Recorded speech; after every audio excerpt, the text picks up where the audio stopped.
Hello friends, welcome to UPSC affairs. तो कैसे हैं आप लोग। तो कल थी हमारी गांधी जयंती, तो आपने अच्छे से सेलिब्रेट करी होगी। तो मैंने सोचा कि क्यों ना कोई वीडियो बनाई जाए गांधी जयंती। तो गांधी जी सबसे ज़्यादा हमको गवर्नमेंट ऑफिस में दिखाई देंगे या फिर हमारी करेंसी नोट पे। तो हमारी करेंसी नोट पे गांधी जी कब आए, ठीक, क्या इनकी पूरी स्टोरी है, क्यों ही गांधी जी को चूज़ किया और किसी लीडर को क्यों नहीं चूज़ किया। तो पूरी स्टोरी को हम आराम से समझते हैं। ठीक है, तो हमारे फादर ऑफ नेशन है गांधी जी। तो सब लोगों ने सोचा कि ऑब्वियस चॉइस यही है कि गांधी जी को करेंसी पे ही उन्हें पिक्चराइज़ करना चाहिए। बट हमारी कंट्री में नहीं किया गया। काफ़ी डेकेड्स के बाद मींस 1996 में ही गांधी जी को परमानेंट फीचर बनाया गया नोट पे। ये सारा काम किया आरबीआई के अंडर।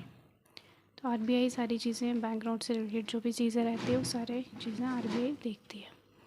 तो जो पिक गांधी जी की है उसको एक फ़ोटो से लिया गया है, जो कि एक ब्रिटिश पॉलिटिशियन थे, Lord Frederick William Patrick Lawrence. तो गांधी जी उनसे जब मिलने गए थे तो किसी फ़ोटोग्राफर ने उनकी ये फ़ोटो खींची थी। फिर इस फ़ोटो को सिलेक्ट किया गया क्योंकि इसमें जो गांधी जी काफ़ी स्माइल कर रहे थे, तो उन्हें लगा कि गांधी जी स्माइल कर रहे हैं तो ये जो एक्सप्रेशन है ये करेंसी के लिए सूटेबल रहेगा।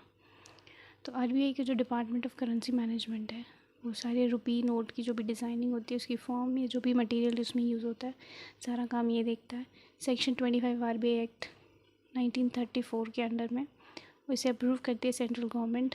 और सेंट्रल बोर्ड जो है वो रिकमेंड करता है, अगर कोई भी चेंजेस होने हैं तो उसकी रिकमेंडेशन सेंट्रल बोर्ड करता है। तो गांधी जी फर्स्ट टाइम 1969 में अपीयर हुए थे नोट पर। उस टाइम आरबीआई ने गांधी जी की 100th एनिवर्सरी बर्थ एनिवर्सरी को कमेमोरेट किया था। उस टाइम आरबीआई के गवर्नर एल.के. झा थे। तो उन्होंने गांधी जी को एक सेवाग्राम आश्रम के सामने बैठे हुए दिखाया था, जैसे कि आप पिक में देख सकते हैं। 5 रुपये नोट की ये पुराने नोट की ये पिक है। तो इसमें गांधी जी आराम से बैठे हुए हैं और पीछे हमारा ये इनका आश्रम। 1987 में 500 रुपये का नोट इशू किए गए थे, उसमें गांधी जी की पिक थी। उसको करेंसी पे यूज़ किया गया था उसको। फिर इंडिपेंडेंट इंडिया की बात करें तो 15 अगस्त 1947 में जब इंडिपेंडेंस डिक्लेयर की गई थी, उसके कई महीने बाद तक ही हमारे यहाँ पे जो पुराने नोट थे जो ब्रिटिश एम्पायर के टाइम पे यूज़ किए जाते थे वही इशू होते गए। उसमें किंग जॉर्ज 6 उस टाइम जो किंग थे ब्रिटेन के, उनकी फ़ोटो को यूज़ किया गया था। फिर गवर्नमेंट ऑफ इंडिया ने 1 रुपये के नोट को न्यू डिज़ाइन बनाया 1949 में। तो उसमें इन्होंने जो लॉइन कैपिटल फॉर शो का पिलर सारनाथ में जो थे उसको यूज़ किया और किंग जॉर्ज की जो पिक थी उसको रिप्लेस कर दिया। उसके बाद 1950 में जब हमने जब कॉन्स्टिट्यूशन अडॉप्ट किया तो उसके बाद जो नोट्स थे उसमें 2 रुपये, 5 रुपये, 10 रुपये, 100 रुपये के सारे नोट्स पे जो लॉइन कैपिटल वाटरमार्क जो कैपिटल फॉर शो का पिलर का जो था वो यूज़ किया। फिर आगे ईयर्स आते गए, हाई डिनोमिनेशन के नोट्स इंट्रोड्यूस होते गए। तो उसमें हमने फोना को यूज़ किया, मीन्स टाइगर यूज़ किया, इसामल डियर को यूज़ किया डियर्स में। उसके बाद जब एग्रीकल्चर रेवोल्यूशन हो गया 1970s में, तो हमने फार्मिंग को प्रेफरेंस दिया। टी लीव्स को प्लकिंग करके, मतलब ये क्या होता है, एक सिंबल, एक रिप्रेजेंटेशन होता है करंट इस कंट्री के लोगों को दिखाने का कि हाँ हमारी कंट्री में क्या चल रहा है। तो थोड़ा सा आइडिया उन्हें नोट से ही पता चला, क्योंकि नोट्स सबके पास रहते हैं। तो 1980s में हमने साइंटिफिक टेक्नोलॉजिकल एडवांसमेंट जो हमारी कंट्री कर रही थी, तो हमने उसको डिपिक्ट किया उस पर। तो आर्यभट्ट सैटेलाइट को डिपिक्ट किया हमने 2 रुपये के नोट पे। फार्म मैकेनाइजेशन को हमने डिपिक्ट किया 5 रुपये के नोट पे। कुनाक व्हील को डिपिक्ट किया हमने 20 रुपीज़ के नोट पे। तो इस तरीके से हम जो भी कंट्री में एडवांसमेंट हो रहे थे उसको हम नोट पे डिपिक्ट करके पब्लिक को अवेयर करने का एक तरीका होता है ये। तो ये पुराने नोट देखेंगे तो 100 रुपये के नोट पे ये हमारी पिलर हो गया अशोका का। ये देख लीजिए, यहाँ पे हमें फार्म मैकेनाइजेशन देखने को मिल रहा है। इसमें एक ट्रैक्टर है और एक फार्मर है जो कि ट्रैक्टर को यूज़ कर रहा है। तो 1980 का नोट है हमारे पास।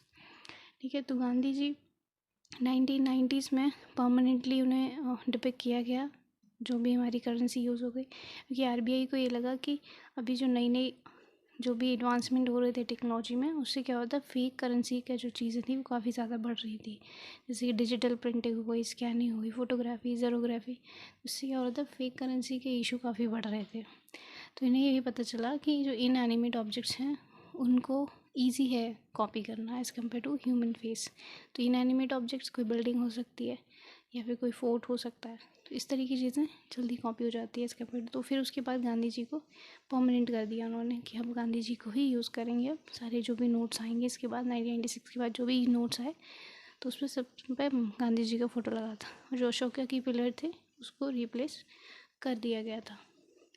तो उसके बाद फिर अभी रिसेंट ईयर्स में भी काफ़ी सजेशंस आते रहे हैं, पहले भी आते रहे कि गांधी जी की फ़ोटो को हटा के किसी और की फ़ोटो यूज़ की जाए।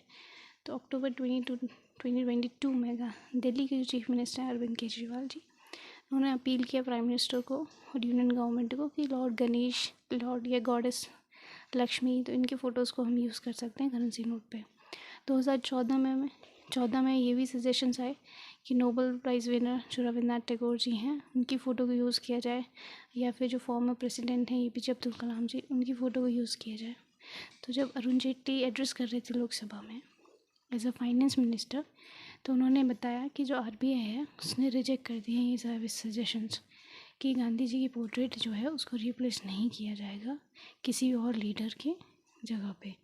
तो उन्होंने RBI ने कमेटी बनाई थी जिसने डिसाइड किया कि कोई भी और personality could no other personality could better represent the ethos of India than Mahatma Gandhi. तो ये वर्ड्स थे उस कमेटी के। तो आप लोगों को क्या लगता है कि गांधी जी की फ़ोटो को हटाना चाहिए, किसी और लीडर की लगाना चाहिए, गांधी जी जैसे हैं वैसे ही लगे रहने देना चाहिए? तो हमारे पास कई सारे ऑप्शन, रविन्द्रनाथ टैगोर जी का है, APJ अब्दुल कलाम का है, सुभाष चंद्र बोस जी का भी है, या फिर हमारे जो गॉड्स हैं उनका है। तो आप लोग अपने सजेशंस अपने कमेंट बॉक्स में दे सकते हैं, तो उससे भी पता चलेगा, हो सकता है गवर्नमेंट का कोई पर्सन इस वीडियो को देख ले तो उन्हें लगे कि हमारी जनता क्या चाहती है, नोट्स को बदलना चाहिए या नहीं बदलना चाहिए। चलो देखते हैं। So thanks for watching this video. तो अगर वीडियो अच्छी लगी हो तो लाइक कर दो भैया, सब्सक्राइब कर दो, कमेंट कर दिया करो, और किसी और को भी दिखा दिया करो, शेयर कर दिया करो वीडियो को। थोड़ा वीडियो चले तो मज़ा आए देखने में और वीडियोस बनाने में। So thanks a lot.